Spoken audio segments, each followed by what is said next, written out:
Bismillahirrahmanirrahim. Assalamu alaikum students of 9th class. Hope you all are fine. Today is 12th of May and day is Tuesday. Here we are going to start our English lecture and today our topic is active passive.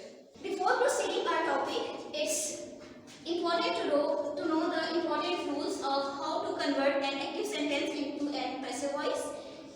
There is the first rule in front of us, use of third form of word. जब भी हम कोई active sentence passive में convert करते हैं तो हम जुमले का मेन वर्ड, बेस वर्ड, हम उसको थर्ड फॉर्म में कन्वर्ट कर देते हैं. सेकेंड रूल है हमारे पास, change in positions of subject and object. हम जुमले का सब्जेक्ट ऑब्जेक्ट की जगह पर ले जाते हैं और ऑब्जेक्ट हमारे पास जुमले के स्टार्ट में आ जाता है. यहाँ पर आप एग्जाम्पल देखेंगे, I am reading a fiction. इस जुमले में I आपका सब्जेक्ट है एंड फिक्शन आपका ऑब्जेक्ट है. सब्जेक्ट आपके पास डूअर ऑफ द एक्शन या वो लफ्ज जिसके बारे में हम इंफॉर्मेशन दे रहे होते हैं जुमले के अंदर.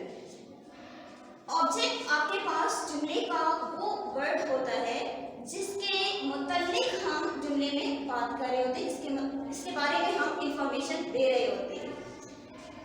नेक्स्ट हमारे पास जो थर्ड रूल आता है, the preposition by is placed before the object. हम by प्रेपोजिशन ऑब्जेक्ट को प्लेस करने से पहले लगा देते हैं. अब हम मूव करते हैं अपने टॉपिक की तरफ, present continuous tense. Present continuous tense ये आपके पास नाम से ही क्लियर हो रहा है कि इसके अंदर जो हम एक्शन बताते हैं वो जारी होता है. अब कंटिन्यूअस सेंटेंसेस में हम सबसे पहले इसके स्ट्रक्चर को देखते हैं. स्ट्रक्चर ऑफ जो सेंटेंस है, एक्टिव वॉइस. सब्जेक्ट आता है आपके पास सबसे पहले, उसके बाद आपके पास आ जाती है helping verb is and could are. हम इस जुमले के अंदर जो फॉर्म ऑफ वर्ब इस्तेमाल कर रहे होते हैं वो फर्स्ट फॉर्म ऑफ वर्ब और उसके साथ में हम ing का एडिशन करते हैं. उसके साथ हम लोग एंड पे ले आते हैं ऑब्जेक्ट. ये हमारे पास सिंपल सेंटेंस का स्ट्रक्चर आ गया. जब हमने इसको पैसिव वॉइस में कन्वर्ट करना है तो हम सबसे पहले ऑब्जेक्ट ले आएंगे. ऑब्जेक्ट के बाद हम हेल्पिंग वर्ब का इस्तेमाल करते हैं. हेल्पिंग वर्ब हमारे पास वही चलेगा जो हमारे पास एक्टिव वॉइस सेंटेंस में यूज हुआ था. इसके बाद हम इसमें प्रेजेंट कंटिन्यूअस के पैसिव वॉइस में एडिशनल हेल्पिंग वर्ब यूज करते हैं, बीइंग. बीइंग लगाने के बाद हम इसमें third form of word use करते हैं. ये थर्ड फॉर्म ऑफ वर्ड का जो यूजेज है हमारे पास, ये हमारे पास बेसिक रूल है हर पैसिव सेंटेंस का. इसके बाद हमारे पास आ जाता है by and then subject. Example देखते हैं हम. I am reading a fiction. It's an active voice sentence. अब इसमें आपके पास देखेंगे हम ग्रामेटिकल स्ट्रक्चर के हिसाब से, तो I हमारे पास सब्जेक्ट है एंड हमारे पास हेल्पिंग वर्ब है. Reading is our base verb. आपके पास आर्टिकल आ जाएगा और फिक्शन आपके पास ऑब्जेक्ट आ गया. जब हम इसको पैसिव में कन्वर्ट करेंगे तो अकॉर्डिंग टू आवर रूल आपका फिक्शन जो कि आपका ऑब्जेक्ट है वो जुमले के स्टार्ट में आ जाएगा सब्जेक्ट बन के. अब फिक्शन, उसके बाद हमने ऊपर स्ट्रक्चर में देखा था कि हमारे पास हेल्पिंग वर्ब आ जाएगा. अब फिक्शन इज एम आर. अब इज एम आर का जो यूज है बेटा जी, वो आपने अपने सब्जेक्ट के अकॉर्डिंग करना है. आपके पास अगर सब्जेक्ट सिंगुलर है तो हम इसका इस्तेमाल करेंगे. अगर आपके पास ऑब्जेक्ट यहाँ पर प्लूरल आ जाता है तो आपने आर का इस्तेमाल करना है. और एम का इस्तेमाल हमेशा हम आई के साथ करते हैं, जैसा कि आपके पास यहाँ पर एग्जाम्पल में गिवन है. A fiction is being हमारे पास कंटिन्यूअस का हेल्पिंग वर्ब आ गया रेड. अब यहाँ पर देखें स्पेलिंग इसके हमारे पास रीड के आएंगे. थर्ड फॉर्म हमने पैसिव वॉइस में लानी है तो हम स्पेलिंग रीड के ही लिखेंगे, लेकिन इसको पढ़ा रेड जाता है. A fiction is being read by me. मी आपके पास I का ऑब्जेक्टिव केस बन के आ गया है मी. इसके बाद हम मूव करते हैं नेगेटिव सेंटेंसेस की तरफ. नेगेटिव सेंटेंसेस के पहले हम स्ट्रक्चर को देखेंगे. नेगेटिव सेंटेंस की आपके पास जो नेचर आइडेंटिफिकेशन होती है वो है यूज ऑफ नॉट. अगर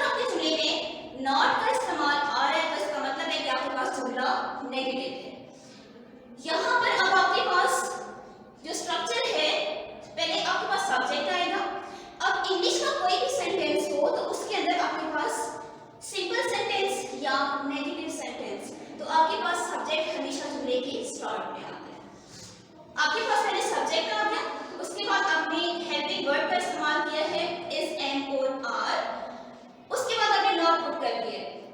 अब यहाँ पर एक बात इसको जहन में बिठा दें कि जो नॉट का इस्तेमाल है वो हमेशा हेल्पिंग वर्ब के फौरन बाद किया जाता है।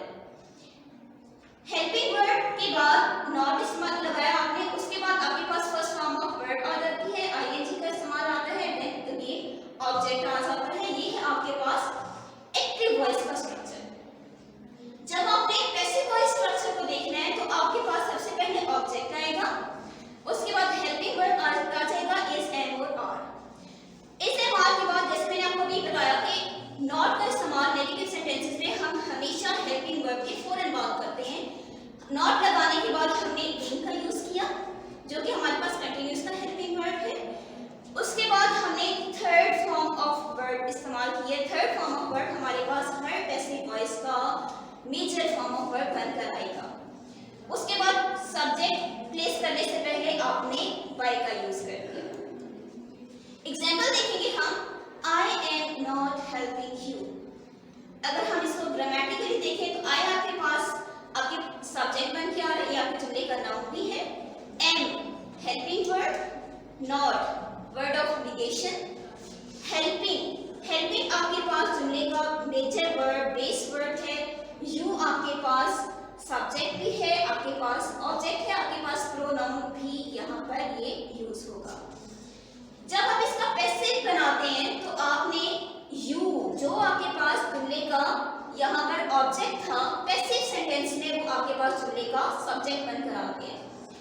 इसके यू के बाद आपने हेल्पिंग वर्ब लगाया है और मैंने आपको बताया था कि आपने इस एम आर का इस्तेमाल अपने सब्जेक्ट के अकॉर्डिंग करना है। अगर आपके पास ऑब्जेक्ट सिंगुलर आ रहा है तो आपने इसका इस्तेमाल करना है, और अगर आपके पास ऑब्जेक्ट प्लूरल आ रहा है तो आपने आर का यूसेज लाना है। यू के साथ हमेशा हम आर यूज करते हैं। आर के बाद हेल्पिंग वर्ब के बाद हमने नॉट लगाया, फिर हमने कंटिन्यूस प्रेजेंट कंटिन्यूस का जो form of verb helping verb होता है हमारे पास पैसिव वॉइस में, बीइंग का इस्तेमाल हमने यहाँ पर लिया है। अगेन हमने third form of verb use की, by then me. You are not being helped by me. तो स्टूडेंट्स अब हम चलते हैं इंट्रोगेटिव सेंटेंस स्ट्रक्चर की तरफ। इंट्रोगेटिव सेंटेंसेस में आपके पास जुमले के स्टार्ट में हमेशा हेल्पिंग वर्ब आता है। हेल्पिंग वर्ब आपके पास प्रेजेंट कंटीन्यूअस का है इज, एम और आर। उसके बाद आपने जुमले में सब्जेक्ट लाना है, सब्जेक्ट के बाद आपके पास फर्स्ट फॉर्म ऑफ वर्ब और आईएनजी आएगी जो कि आपके पास प्रेजेंट कंटीन्यूअस का बेस वर्ब बनकर इस्तेमाल होता है। उसके बाद आपने एट द एंड जुमले में ऑब्जेक्ट लाना है और देन आखिर में आपके पास आ जाएगा क्वेश्चन मार्क। यहाँ पर आपके पास अब जो हेल्पिंग वर्ब है उसका जुमले के इस्तेमाल शुरू में आना और आपके पास यूज ऑफ क्वेश्चन मार्क जुमले के एंड पर आना, ये दो चीजें, ये दो पॉइंट्स ऐसे होते हैं जिससे आप अपने इंट्रोगेटिव स्ट्रक्चर को आइडेंटिफाई कर सकते हैं। जुमले में आपके यहाँ पर आपके पास एग्जांपल है, एम आई हेल्पिंग यू। आपके पास हेल्पिंग वर्ब स्टार्ट में आया, देन आपके पास सब्जेक्ट है, देन मेजर वर्ब है और उसके बाद आपके पास ऑब्जेक्ट आ गया। जब हम इसका पैसिव स्ट्रक्चर लेते हैं प्रेजेंट कंटीन्यूअस के इंट्रोगेटिव सेंटेंस का, तो उसमें आपके पास helping verb as it is start में आएगा, उसके हेल्पिंग वर्ब के बाद आपके पास ऑब्जेक्ट आ जाएगा। ऑब्जेक्ट के फौरन बाद आपने अपना प्रेजेंट कंटीन्यूअस का फॉर्म ऑफ वर्ब आना है, यहाँ पर पैसिव सेंटेंस का बीइंग। उसके बाद आपके पास मेजर फॉर्म ऑफ वर्ब आ जाएगा जो कि हर पैसिव सेंटेंस में आप यूज करते हैं, third form of verb. Then use of by and at the end subject. आपके पास जो सेंटेंस बनेगा एम आई हेल्पिंग यू, ये आपके पास का पैसिव एक्टिव सेंटेंस। इसका जब पैसिव बनाएंगे तो are you being helped by me. यहाँ पर स्टूडेंट हमारा आज का लेक्चर कंप्लीट होता है। कल इंशाल्लाह हम नेक्स्ट टॉपिक के साथ दोबारा हाजिर होंगे। Bismillahirrahmanirrahim. Today the date is 12th of May and the day is Tuesday. Subject आपके पास मैथमेटिक्स क्लास 9 साइंस ग्रुप और यूनिट नंबर 5 फैक्टराइजेशन हम डिस्कस करेंगे। एक्सरसाइज 5.2 हमने स्टार्ट की थी। 5.2 का जो क्वेश्चन नंबर आज हम करने जा रहे हैं क्वेश्चन नंबर 5 है। क्वेश्चन नंबर 5 को स्टडी करने से पहले आपको ये पता होना चाहिए कि आप जो एक्सप्रेशन अभी स्टडी करेंगे वो किस टाइप का है, मींस दैट आपने किस टाइप के एक्सप्रेशन को फैक्टराइज करना है। तो फैक्टराइज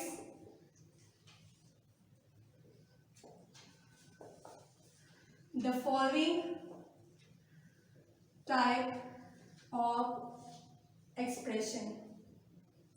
आपको 2 टाइप एक्सप्रेशन दिए होंगे इस क्वेश्चन के अंदर। टाइप 1 आपके पास कुछ इस तरह से है, a cube plus b cube plus 3ab into a plus b।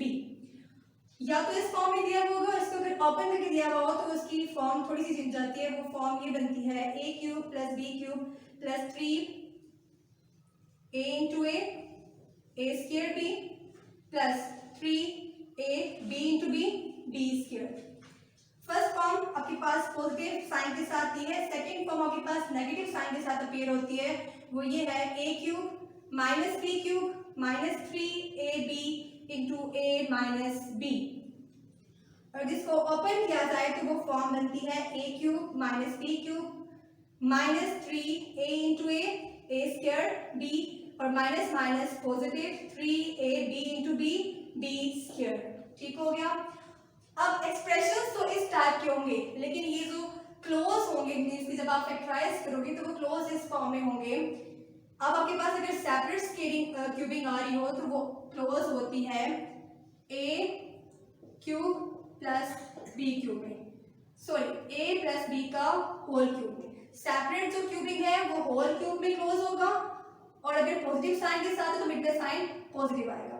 और अगर आपके पास नेगेटिव साइन के साथ अपीयर हो रही है टर्म्स तो आपके पास क्यूबिंग क्लोज होगी a माइनस b का होल क्यूब में। ठीक है, मींस दैट एक्सप्रेशंस की टाइप ये गिवन होगी और आपने खुद से जो क्लोज करना होगा इस फॉर्म में क्लोज करना होगा। क्वेश्चन नंबर 5 का पार्ट नंबर 1 करते हैं अभी सॉल्व। क्वेश्चन नंबर 5 का पार्ट नंबर 2 मैंने यहाँ पे मेंशन किया है, और यहाँ पे आपके पास जो फॉर्म दी है वो थ्रू आउट पॉजिटिव के साथ है, पॉजिटिव साइन के साथ है। इससे ये क्लू मिलता है आपके पास जो एक्सप्रेशन की टाइप है वो कुछ a cube plus 3a square b plus 3ab square plus b cube की फॉर्म बन रही है। अभी इसी चीज को कंपेयर करें अपने क्वेश्चन की स्टेटमेंट के साथ, तो आपने फर्स्ट ऑफ ऑल फॉर्मेट बनाना है इसका a cube plus 3a square b plus 3ab square plus b cube. अब आपके पास गिवन क्या है 8x क्यूब।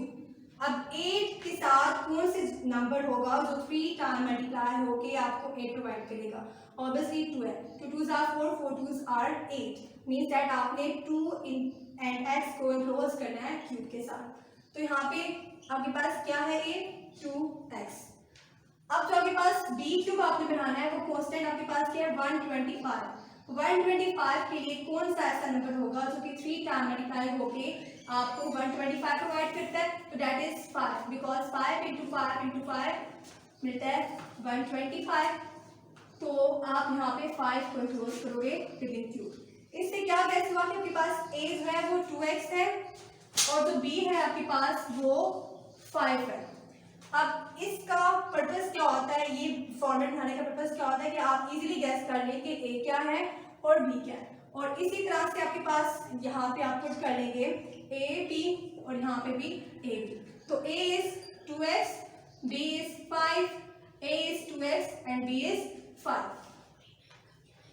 अब नेक्स्ट स्टेप आप इस पे जब आपने फॉर्मेट बनाया अगेन आप चेक कर ले, क्वेश्चन से कंपेयर कर ले मल्टीप्लिकेशन करके क्या है वो राइट है या नहीं। तो अगर next to compare to 2s are 4, 4 3s are 12 and 12 5s are 60 बनता है एंड x स्क्वायर भी आपके पास आ जाता है। नेक्स्ट आपके पास देखिए 5 5s are 25 and 25 into 2 50, 50 into 3 150 आपके पास आ जाता है। मींस दैट ये जो फॉर्मेट आपने बनाया है बिल्कुल ठीक है। अब आपने नेक्स्ट क्या कहा था कि जब आपके पास एक्सप्रेशन की टाइप ये वाली होगी तो वो क्लोज किस फॉर्म में होगी? a प्लस b का होल क्यूब में वो क्लोज होगी, क्योंकि थ्रू और साइन जो आ रहा है वो पॉजिटिव आ रहा है। तो आप इसे क्लोज कर लें सिंपल। नेक्स्ट स्टेप में क्लोज कैसे होगा? a प्लस b का होल क्यूब। अब यहाँ से आपने a क्या मेंशन की थी term? First term which is 2x, 2x आपके पास a था, और b कौन सी टर्म थी आपके पास? लास्ट विच इज 5 तो 2x प्लस 5 का होल क्यूब आपके पास इस क्वेश्चन की फैक्टराइज फॉर्म आती है। मजीद सिंपल करने के लिए आप ये कर लेंगे 3 टाइम मेंशन है तो आप इसको 3 टाइम ऐड कर लें। 2x plus 5 into 2x plus 5 into 2x plus 5 and this is your answer. अभी जो आपके पास है क्वेश्चन नंबर 5 का पार्ट नंबर 3 है यहाँ पे, और ये जो एक्सप्रेशन दिया हुआ है इसकी टाइप अगर कंपेयर करें आपके पास तो ये वाली फॉर्म कह रही है a cube minus 3a square b plus 3ab square minus b cube. ठीक है, अब इसका लेआउट बनाते हैं। पैटर्न कैसे बनेगा, a cube minus 3a square b plus 3ab square minus b cube. अब जो है फर्स्ट टर्म ऑब्वियसली वो a कंसीडर होगी, वो क्या आपके पास x का क्यूब। x को 3 टाइम मल्टीप्लाई कराया जाए तो आपके पास मिलता है x क्यूब, तो यहाँ पे x जो होगा वो कंसीडर होगा कि वो आपके पास a है। ठीक हो गया। अब बारी है b की, तो b आपके पास लास्ट टर्म है वो 216 है, तो कौन सा नंबर ऐसा है जो कि 3 टाइम मल्टीप्लाई होकर आपको 21 प्रोवाइड करता है, which is 6 into 6 into 6 6 6 are 36 and 36 into 6 provide करता है आपको 216, मींस दैट आपके पास जो b है वो 6 है। अब यहाँ से आपने गैस किया a, यहाँ से आपने गैस किया b, तो आप यहाँ पे पुट कर लें। a आपके पास x था और b आपके पास 6 था। ठीक हो गया, तो ये फॉर्म थी a cube minus 3a square b plus 3ab square minus b cube. अब ये जो एक्सप्रेशन था ये क्लोज होता है आपके पास इस फॉर्म में, वो क्या है a माइनस b का होल क्यूब। सेपरेट जो क्यूबिंग होती है वो होल में जाके क्लोज होती है, तो इसको आप क्लोज करवाएं नेक्स्ट स्टेप में a माइनस b का होल क्यूब, और यहाँ पे इस क्वेश्चन के अकॉर्डिंग a क्या बन रहा है आपके पास x बन रहा है, और b क्या बन रहा है आपके पास 6 बन रहा है। 6x माइनस 6 का whole cube is your answer. यहाँ तक भी हो सकता है, अगर आप मजीद चाहते हैं सिंप्लीफाई करना तो आप इसको 3 टाइम्स राइट कर लें मल्टीप्लिकेशन की फॉर्म में, वो जो फैक्टर्स बन जाएंगे इसके x minus 6 into x minus 6 into x minus 6, this is your answer. और अगर आपने चेक करना है कि आपने a और b ठीक मेंशन किए हैं तो आप इनको आपस में मल्टीप्लाई करवा लें, तो 3 इंटू 6 18x का स्क्वायर आपके पास यही टर्म है माइनस के साथ। यहाँ नेक्स्ट देखिए 6 का स्क्वायर 36 इंटू 3 108, तो आपके पास वही टर्म मेंशन है। इट्स मीन दैट आपने बिल्कुल ठीक फॉर्मूला को क्लोज करवाया।